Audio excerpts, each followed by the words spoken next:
بسم اللہ والصلاۃ والسلام علی رسول اللہ صلی اللہ علیہ وسلم۔ سورہ توبہ آیات 120 تا 119 کے لیے دورہ قرآن کے اس پروگرام میں حاضر خدمت ہیں۔ ارشاد باری تعالیٰ ہے، اعوذ باللہ من الشیطان الرجیم، بسم اللہ الرحمن الرحیم۔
صدق اللہ العظیم۔ رب اشرح لی صدری ویسر لی امری واحلل عقدۃ من لسانی یفقہوا قولی۔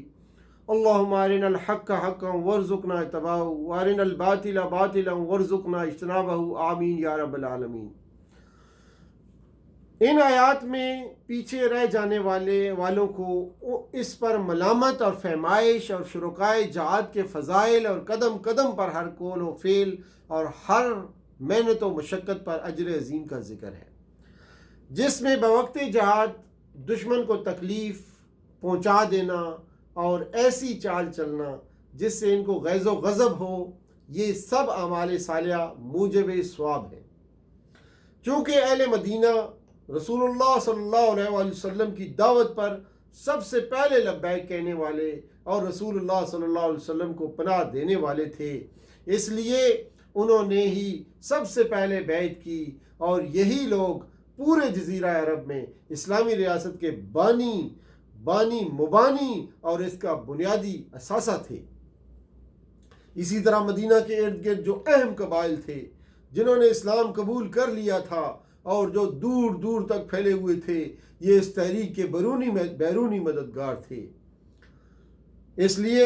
اسلامی تحریک کے عالمی پھیلاؤ کے وقت ان لوگوں کے لیے مناسب نہ تھا کہ وہ رسول اللہ صلی اللہ علیہ وآلہ وسلم کو ایک مشکل مہم میں جاتا دیکھ کر پیچھے رہ جاتے۔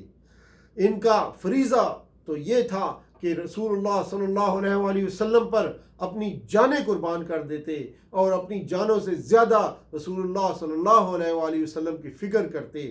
ان سب کا فرض تو یہ تھا کہ ہر حال میں رسول اللہ صلی اللہ علیہ وآلہ وسلم کے ساتھ دیتے، گرمی ہو یا سردی ہو، سختی ہو یا نرمی ہو، آسانی ہو یا مشکل ہو، ہر حال میں رسول اللہ صلی اللہ علیہ وآلہ وسلم کا ساتھ دیتے۔ اور جب ان کو معلوم تھا کہ رسول اللہ صلی اللہ علیہ وآلہ وسلم کس مشکل مہم پر نکلے ہیں، تو ان کا فرض تھا کہ پیچھے نہ رہتے اور آپ صلی اللہ علیہ وآلہ وسلم کے ساتھ ہوتے۔ ان آیات سے یہ بھی معلوم ہوتا ہے کہ ہر دور میں تحریک اسلامی کے کارکنوں کا فرض ہے، ہر دور میں تحریک اسلامی کے کارکنوں کا یہ فرض ہے کہ وہ اپنی قیادت پر جان نثار کریں، کیونکہ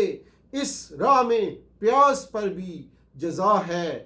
تھکاوٹ پر بھی جزا ہے، بھوک پر بھی جزا ہے، کفار کو ناگوار گزرنے والے ہر قدم قدم پر جزا ہے، اس راہ میں ہر قدم پر ہر سانس پر جزا ہے۔ دشمن کا جس قدر نقصان ہو جائے اس پر بھی جزا ہے، اور اس کے ساتھ مجاہد کے لیے اس پر عمل صالح بھی لکھا جاتا ہے۔ آیت 120 میں ارشاد ہو رہا ہے، فرمایا جا رہا ہے کہ اس سے پہلے بدوی عربوں کے بارے میں فرمایا گیا تھا کہ وہ کفر و نفاق میں زیادہ سخت ہیں اور ان کے اس امر کے امکانات زیادہ ہیں کہ وہ اس دین کے حدود سے ناواقف رہیں جو اللہ نے اپنے رسول پر نازل کیا ہے۔ اب فرمایا جا رہا ہے کہ دیہاتی آبادیوں کو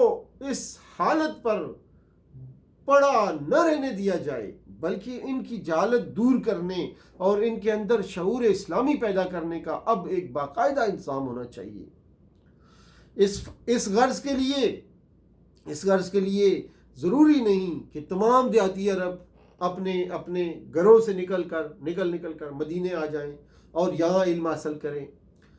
بلکہ ہر دیہاتی علاقے اور ہر بستی اور ہر قبیلے سے چند آدمی نکل کر علم کے مرکزوں میں آئیں اور یہاں دین کی سمجھ پیدا کریں اور پھر اپنی بستیوں میں واپس جا کر عوام الناس میں علم پھیلانے کا کام شروع کر دیں۔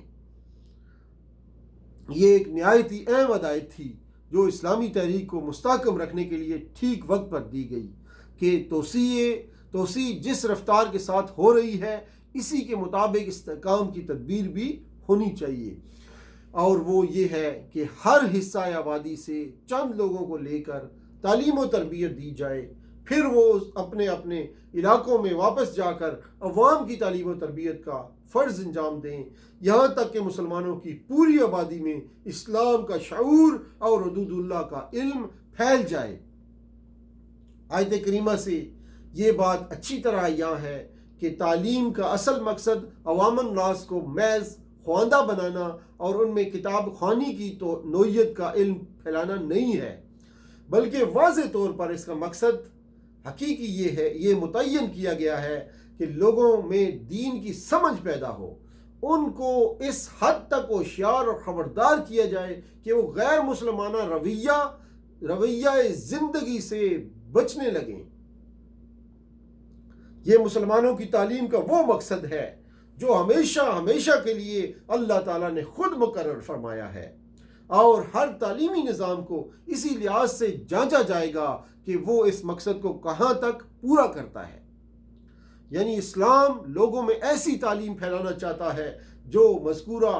مقصد تک پہنچانے والی ہو، ورنہ کوئی شخص کتنا بڑا ماہر تعلیم کیوں نہ ہو، لیکن دین کے فہم سے عاری اور غیر مسلمانہ رویہ زندگی میں بھٹکا ہوا ہو تو اسلام ایسی تعلیم پر لعنت بھیجتا ہے۔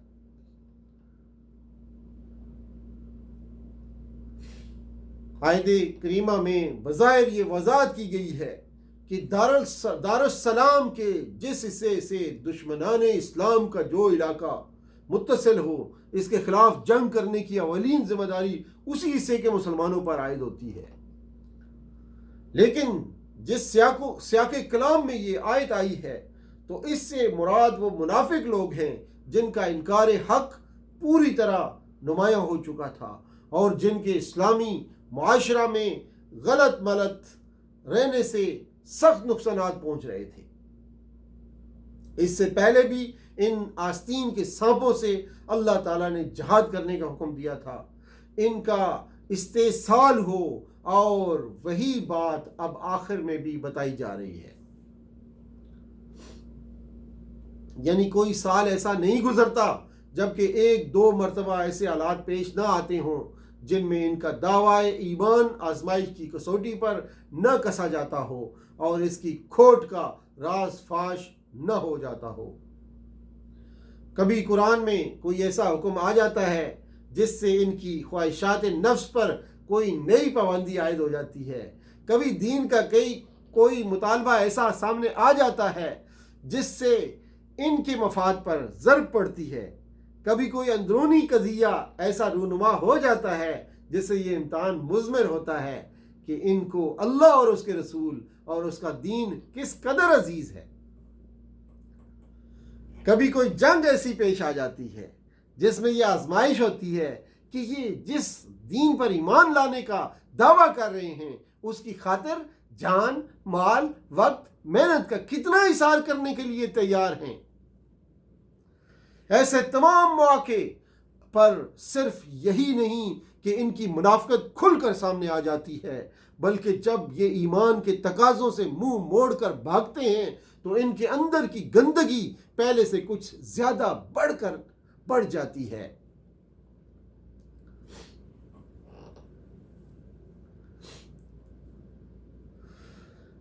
فرمایا لقد جاءکم رسول من انفسکم عزیز علیہ ما عنتم حریص علیکم بالمؤمنین رؤوف رحیم فإن تولوا فقل حسبی اللہ لا الہ الا هو